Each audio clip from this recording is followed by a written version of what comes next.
Viewers அனைவருக்கும் வணக்கம். இது நம்ம சேனல் க்ரோ எக்ஸ்பர்ட். ஸோ அடுத்த வாரம் மண்டே ஆரம்பிக்க போகுது. மண்டே வந்து ஸ்டாக் மார்க்கெட் கண்ணாப்பின்னான்னு கீழே விழுங்கிறது நிறைய பேரோட எக்ஸ்பெக்டேஷனாக இருக்குது. நாஸ்டாக் வந்து ஆல்ரெடி ஒரு 5% கிட்ட டவுன் ஆயிடுச்சு. ஸோ உங்களுக்கு புரிகிற மாதிரி சொல்லணும்னா குளோபலாக மார்க்கெட் வந்து இப்போ கொஞ்சம் நல்ல நியூஸில் இல்லை. ஸோ இந்தியாவும் மார்க்கெட் ஓப்பன் ஆகும்போது விழுகுங்கிற எக்ஸ்பெக்டேஷன் நிறைய பேர் இருக்குது. ஸோ நெக்ஸ்ட் வீக்கில் நீங்கள் ஏதாவது இன்வெஸ்ட் பண்ணலாம் அப்படின்னு பிளான் வச்சுருக்கீங்கன்னா இந்த வீடியோ உங்களுக்கானது தான். வீடியோ ஃபுல்லாக பார்க்கறதுக்கு முன்னாடி நம்ம சேனலை சப்ஸ்கிரைப் பண்ணலாம், மறக்காம சப்ஸ்கிரைப் பண்ணிருங்க. குறிப்பாக வீடியோ உங்களுக்கு பிடிச்சிருச்சுன்னா at any point in time like button நீங்கள் ப்ரெஸ் பண்ணிருங்க. நிறைய பேர் வீடியோ பார்க்குறீங்க, லைக் பண்ணுறது இல்லை. லைக் பண்ணிங்கன்னா கொஞ்சம் மோட்டிவேஷனாக இருக்கும். ஸோ நெக்ஸ்ட் வீக் இன்வெஸ்ட்மெண்ட்டுக்காண்டி ஒரு 13 ஸ்டாக் எடுத்து ட்ராக் பண்ணி வச்சுருக்கோம். 9 செக்டாரில் இந்த 13 ஸ்டாக்கும் பிரிச்சிருக்கோம். இந்த 13 ஸ்டாக்குமே சேர்ந்து 36.6 லட்சம் கோடி கிட்ட ஓவரால் இருக்குது. டிவிடெண்டாக 13.8% வந்து டாப் டிவிடெண்ட் ஈல்டு வந்து கொடுக்குது. ஸோ இதை வந்து நம்ம வந்து செக்டார் வைஸ் லென்ஸ் அனாலிசிஸ் பார்த்தீங்க அப்படின்னா ஓவரால் இதான் sector allocation. Banking, energy, metals, defence, IT, finance, pharma, cement, fintech இதில் தான் நம்ம செக்டார் அலோகேஷன் பண்ணியிருக்கோம். பேங்கிங்கில் தான் ப்ரிடாமினன்ட் போர்ஷன் வச்சுருக்கோம். ஏன்னா நிஃப்டி பேங்க் வந்து மண்டே மார்க்கெட்டில் மேக்ஸிமம் விழுறதுக்கான எக்ஸ்பெக்டேஷன் ஜாஸ்தியாக இருக்குது. ஸோ நாம் என்ன ஸ்டாக்கு என்ன ப்ரைஸ் ரேஞ்சில் கன்சிடர் பண்ணலாம் அப்படிங்கிறத இந்த வீடியோவில் டீட்டெயிலாக பார்க்க போகிறோம். ஸோ ஃபர்ஸ்ட் எடுத்தோன்னே நம்ம லிஸ்ட்டில் இருக்கிறது எஸ்பிஐ. 977 ருபீஸ் கிட்ட இருக்கு. வெரி வெரி ஹை கன்விக்ஷனு, நல்ல வேல்யூவான பேங்க்கு. கரண்டா பிஇ 10.83 அண்ட் பிபி பொறுத்த வரைக்கும் 2 கிட்ட ட்ரேட் ஆகிட்டு இருக்குன்னு நினைக்கிறேன். ஸோ இதோட ஜென்ரல் பிபி நீங்கள் பார்த்தீங்கன்னா 3-4ங்கிற ரேஞ்சில் தான் ட்ரேட் ஆகும். இப்போ இருக்கிற மார்க்கெட் சுச்சுவேஷனில் 2ல் ட்ரேட் ஆகிட்டு இருக்கு. இது நமக்கு ஒரு நல்ல ஆப்பர்ச்சுனிட்டி ஏற்படுத்தி தருதுன்னு தான் சொல்லணும். லாங் டேர்மில் இந்த பேங்க் ரொம்பவே பெட்டராக இருக்கும். ரிஸ்க் பாயிண்ட் ஆஃப் வியூவில் பார்த்தீங்கன்னா நெட் இன்ட்ரெஸ்ட் மார்ஜின் மட்டும் கம்ப்ரெஷன் நடக்கிறதுக்கான வாய்ப்பு இருக்குது. ரேட் கட்டோ ரேட் ஃபால் நடந்தால் மட்டுமே. அப்படி இல்லை அப்படின்னா இது ஓவரால் பெட்டராகவே இருக்கும். கவர்மெண்ட் பாலிசியை பேஸ் பண்ணி ஃப்ளக்சுவேட் ஆகும். வாட்ச் ஜோனாக நான் சொல்கிறது 965 ப்ளஸ்ஸு அக்யூமுலேட் பண்ண வேண்டியது ஜோன், அதாவது நம்ம என்ட்ராகி நிறைய அக்யூமுலேட் பண்ண வேண்டிய ஜோன் 935 to 965. டிப்பில் கன்சிடர் பண்ணுங்க. 935 அதாவது 900 கீழே மறுபடியும் போயிடுச்சுன்னா கொஞ்சம் டிப்பில் ஆட் பண்ணிக்கோங்க. இதுதான் நம்ம ஸ்ட்ராட்டஜியாக இருக்க போகுது. ஸோ பாரத் எலக்ட்ரானிக்ஸ் பொறுத்த வரைக்கும் இது ஒரு டிஃபென்ஸ் ரிலேட்டட் ஸ்டாக்கு, ஹை கன்விக்ஷன்ஸு, ரொம்பவே அருமையான ஸ்டாக்கு. கரண்டா பிஇ வந்து 49ல் இருக்கு. ஸோ இது ஒன்று மட்டும் தான் இப்போதைக்கு கொஞ்சம் ஓவர் வேல்யூடாக தெரியுது. மற்றபடி எல்லா ஆஸ்பெக்ட்லையுமே இந்த ஸ்டாக் பெட்டரான நம்பர்ஸ் தான் கொடுத்துட்டு இருக்குன்னு சொல்லணும். டிவிடெண்ட் ஈல்டாக 0.59% கிட்ட ஓவரால் தராங்க. ஸோ இந்த ஸ்டாக்கை என்ன பொறுத்த வரைக்கும் 400 ப்ளஸில் நீங்கள் வாட்ச் லிஸ்ட்டில் வச்சுட்டு இன்கேஸ் இந்த ஸ்டாக் 380 கீழே போச்சுன்னா தாராளமாக என்ட்ராய் கன்சிடர் பண்ணுங்க. அண்ட் அதுக்கப்புறம் ஒவ்வொரு 360 கீழே டிப் ஆகிற டைமில் இன்னொரு அடிஷ்னல் டிப்பாக நீங்கள் இதை கன்சிடர் பண்ணிக்கோங்க. ஐசிஐசிஐ பேங்க் பொறுத்த வரைக்கும் கரண்டாக 1262 ரூபாயில் ட்ரேட் ஆகிட்டு இருக்கு. PE 16.7, price to book 2.51. SBI bank மாதிரி இதோட ப்ரைஸ் டு புக்குமே ஆன் அண்ட் ஆவரேஜ் 3 to 4 தான் ஜென்ரலாக இருக்கும். இப்போ இருக்கிற ப்ரைஸ் வந்து கொஞ்சம் அட்ராக்டிவாக இருக்குன்னு தான் சொல்லணும். பிரைவேட் செக்டார் பேங்க் பொறுத்த வரைக்கும் ரெண்டு பேருக்கு நடுவில் தான் போட்டிங்கிற மாதிரி எஸ்டிஎஃப்சி அண்ட் ஐசிஐசி பேங்க்குள்ள தான் போட்டி வந்து நடந்துக்கிட்டே இருக்கு. ஸோ இப்போதைக்கு இந்த ஸ்டாக் வந்து ஒரு நல்ல வேல்யூவேஷன் பாயிண்ட்ல இருக்கு. மண்டே மார்க்கெட்டில் ஜஸ்ட் இன்கேஸ் இந்த ஸ்டாக் விழுந்துச்சு அப்படின்னா தாராளமாக கன்சிடர் பண்ணுங்க. 210 கீழே வந்துருச்சுன்னா தாராளமாக இறங்கி நீங்கள் இதை கொஞ்சம் கன்சிடர் பண்ண ஆரம்பிச்சிடலாம். அண்ட் 1170 கீழே போகுங்கிற பட்சத்தில் கொஞ்சம் இந்த டிப்பை கன்சிடர் பண்ணி ஆட் பண்ணிக்கோங்க. வேதாந்தா பொறுத்த வரைக்கும் 315 ருபீஸில் ட்ரேட் ஆகிட்டு இருக்கு. மாடரேட் கன்விக்ஷன், ஏன்னா ஆஸ் அ ஓவரால் குரூப்பாக இவங்க கிட்ட நிறைய டெப்ட் இருக்கு. ஸோ இவங்க வந்து ஷேர்ஸை வந்து ஸ்ப்ளிட் பண்ணுற ஸ்ட்ராட்டஜிலையும் இறங்கிட்டாங்க.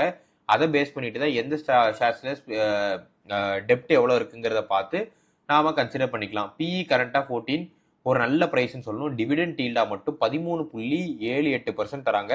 Consistent dividend yielding.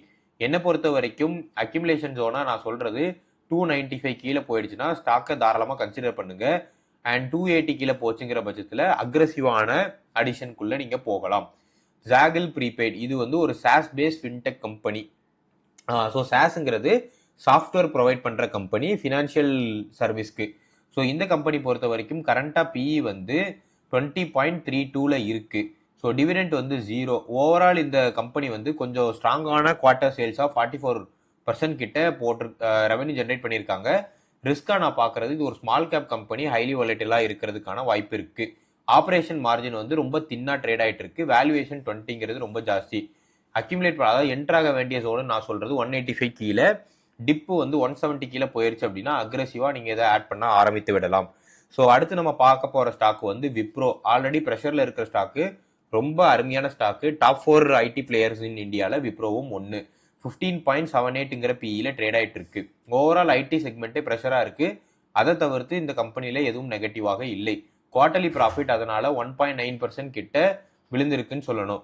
Overall currency US macro சென்சிட்டிவிட்டியா இருக்கிற ரீசன்னால இந்த ஸ்டாக் வந்து இன்கேஸ் மண்டே மார்க்கெட்ல 188 ரூபாய் கீழே போச்சுங்கிற பட்சத்துல தாராளமா நீங்க இதை அக்யூமுலேட் பண்ண ஆரம்பிங்க. 178 கீழே போயிடுச்சுன்னா அக்ரெசிவா கன்சிடர் பண்ணுங்க.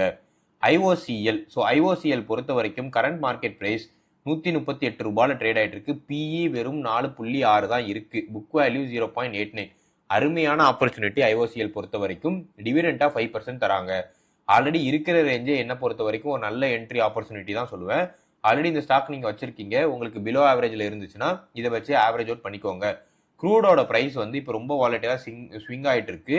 ஸோ அதனால இந்த ஸ்டாக் மேலே கீழே போயிட்டு வர்றதுக்கான வாய்ப்புகள் ஜாஸ்தியாக இருக்கு. ஸோ ஓவரால் பொறுத்த வரைக்கும் என்ட்ரி ஜோனா நான் பார்க்கறது 130 ரூபா கீழே போயிடுச்சுன்னா தாராளமாக என்ட்ரு ஆயிருங்க. 122 ரூபாய் கீழே போயிடுச்சுன்னா அக்ரெசிவாக நீங்கள் கன்சிடர் பண்ணுறதுக்கான ஆப்பர்ச்சுனிட்டியாக இருக்கும். அடுத்து நம்ம லிஸ்ட்டில் இருக்கிறது ஓஎன்ஜிசி. 264 ரூபாயில ட்ரேட் ஆகிட்டு இருக்கு. பிஇ வந்து 8 கிட்ட இருக்கு. ப்ரைஸ் டு புக் பொறுத்த வரைக்கும் 0.9. ஐஓசிஎல் சொன்ன மாதிரி இதுவுமே ஒரு நல்ல அட்ராக்டிவான ப்ரைஸில் இருக்குன்னு தான் சொல்லணும். இதுக்கும் நாம வந்து சொல்றது க்ரூட் அண்ட் கேஸோட பிரைஸ் சென்சிட்டிவிட்டி தான் இப்போதைக்கு இருக்கு. மற்றபடி ஓவரால் வந்து இந்த ஸ்டாக் பெட்டரா இருக்கு. இந்த ஸ்டாக்கோட வேல்யூ கண்ணா பின்னாடி ஏறியும்னு சொல்ல மாட்டேன். ஏன்னா பிஎஸ்சி ஓனர்ஷிப் ஜாஸ்தி இருக்கிறதுனால கவர்மெண்ட் ப்ராஃபிட் சென்ட்ரிக்ல இந்த கம்பெனியை ரன் பண்ண மாட்டாங்க. பட் ஸ்டில் இந்த கம்பெனி இப்போ இருக்கிற பிரைஸ் பாயிண்ட்ல மேலே போகிறதுக்கான வாய்ப்பு இருக்கு. டிவிடெண்டா உங்களுக்கு ஒரு 4.63% கிடைக்கும். 250 ரூபாய் கீழே போச்சுன்னா நீங்க இதை அக்யூமுலேட் பண்ண ஸ்டார்ட் பண்ணுங்க. 238 ரூபாய் கீழே போயிடுச்சுன்னா அக்ரெசிவா நீங்க இதை கன்சியூம் பண்ண ஆரம்பித்து விடலாம். ஐஆர்எஃப்சி. ஸோ ஐஆர்எஃப்சி நான் லாஸ்டா என்ட்ரி பண்ணி வச்சிருக்கிற என்னோட ஆவரேஜ் பிரைஸ் வந்து 80 ருபீஸ். கரண்டா 96 ருபீஸ்ல ட்ரேட் ஆயிட்டு இருக்கு. பிஇ வந்து 17. அண்ட் ஓவரால் நீங்க பாத்தீங்கன்னா பிரைஸ் டு புக்கா 2.22 இருக்கு. பட் நீங்க அதை இக்னோர் பண்ணிடலாம். ஓவரால் ரயில்வே பொறுத்த வரைக்கும் இது ஒரு மோனோபோலியா செயல்பட்டு கொண்டிருக்கிறது. ஸ்ட்ராங்கா டிவிடெண்டா 2.2% கிட்ட கன்சிஸ்டண்டா கொடுத்துட்டு இருக்காங்க. ப்ராஃபிட் வந்து இப்போதைக்கு ஃப்ளாட்டாக இருக்குது. அது ஒரு ரிஸ்க்காக இருக்குது. ஹை லிவரேஜ் வந்து என்பிஎஃப்சியில் இருக்குது. ஸோ அது வந்து டெப்ட் டு ஈக்விட்டியாக 7.7 கிட்ட கரண்ட்டாக இருக்குது. ஓவரால் என்ன பொறுத்த வரைக்கும் 90 ருபீஸ் வந்துருச்சு அப்படின்னா நீங்கள் வந்து கொஞ்சம் கொஞ்சமாக என்ட்ராக ஆரம்பித்து விடலாம். அண்ட் 84, 80ங்கிற ப்ரைஸ் போயிடுச்சுன்னா தாராளமாக கண்ணை மூடிட்டு கொஞ்சம் ஜாஸ்தியாக கன்சிடர் பண்ணலாம். ஜைடஸ் லைஃப் சயின்ஸ் பொறுத்த வரைக்கும் 1809 ரூபாயில் இருக்குது.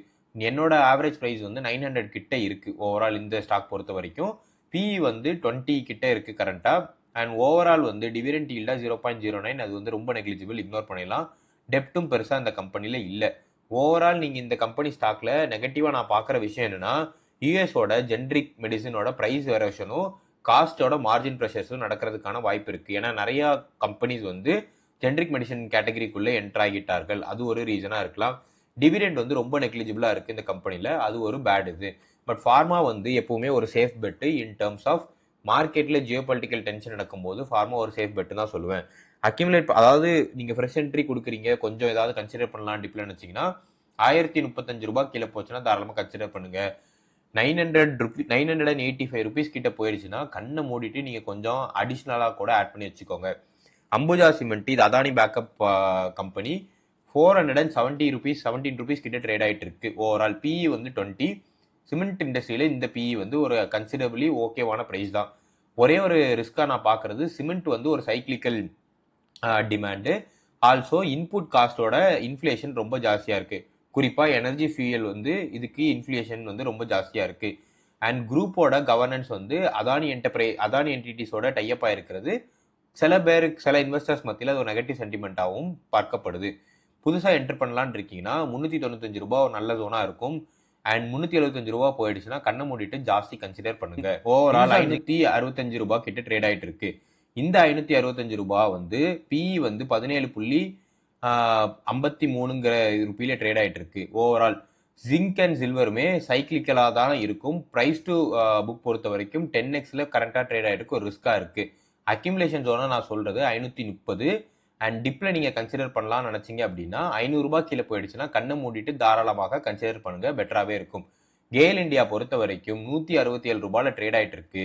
பிஇ 14ங்கிற ரூபாயில இருக்கு.